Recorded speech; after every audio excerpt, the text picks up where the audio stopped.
angústias, vitórias e vidas, no palco do mundo onde a história se faz.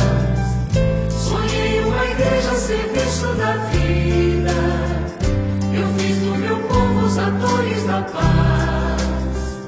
Eu fiz do meu povo os atores da paz. Quero uma igreja solidária, servidora e missionária, que anuncia e saiba ouvir, a lutar por dignidade, por justiça e igualdade, pois eu vim para servir.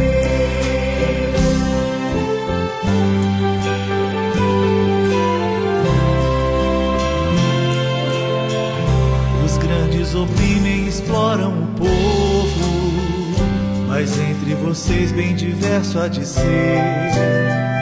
Quem quer ser o grande se faça de servo. Deus ama o pequeno e despreza o poder. Deus ama o pequeno e despreza o poder.